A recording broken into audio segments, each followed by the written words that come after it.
Hi, I'm Chef Alan. Welcome to my kitchen. Today we're going to talk about the Francis mango. It's spicy and sweet, a soft, juicy flesh, fibrous mango.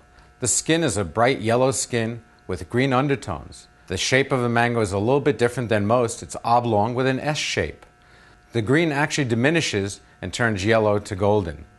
The peak availability for this Francis mango is May through July.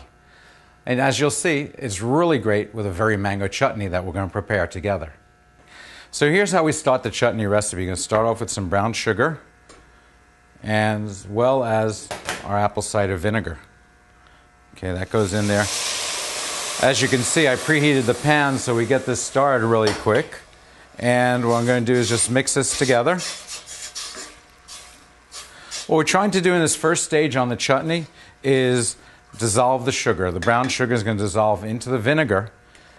Going to bring it to a simmer. That's actually when we're going to start to see it really dissolve.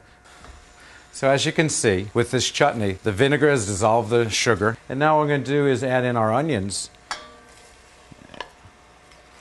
Just going to stir it around a moment, and then going to start to add in our other ingredients.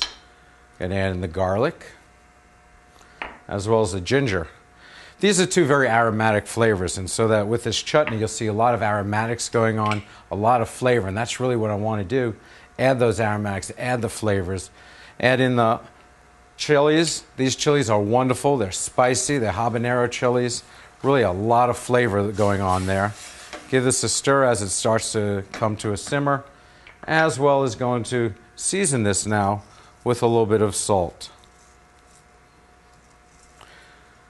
So this stage of the cooking is actually going to take about 10 minutes till the onions and the aromatics cook down, bring in their flavors. We're adding depth of flavor here. Take a few minutes with the chutney, give it a stir as it's going, and then we add in the next ingredients. So I'm going to let this simmer for a few minutes. So stirring in, the onions actually are starting to turn a little bit clear and starting to thicken slightly here. Now I'm going to add in the mangoes. Okay, we've got a lot of mango in here, which looks really good. Mangoes, they're very ripe mangoes. So they're going to make a really wonderful, delicious mixture with this. Going to add in with our mangoes at the same time a little bit of lime juice, as well as a little bit of our raisins. Okay, and give that a mix through. What you'll see very interesting as we're going through this chutney as an overall, we've added sweet and sour a couple of times. We started off with the brown sugar and vinegar. Then we also added the mango, which also has a little bit of sweet and sour, but you know what, very delicious and melts in your mouth sort of flavor. Then adding the lime and the raisins was again sweet and sour. So that's the predominant flavor. The concentration of flavors will come with time, and it'll only take about 15 to 20 minutes to cook down this chutney, as you'll see it come together here.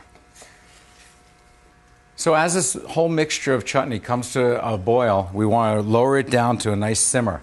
That simmer is going to allow the fruit juices to come out into the chutney, as well as absorb some of the flavors, as well as reducing the liquids that are here. So with the simmer of the chutney, it's probably going to take about 15-20 minutes of simmering. So every few minutes you should come over and give it a stir really well. So here's our very mango chutney. It's great. It pairs well with grilled meats such as pork, lamb, or even chicken. Visit mango.org for this recipe or any other information on the Francis mango.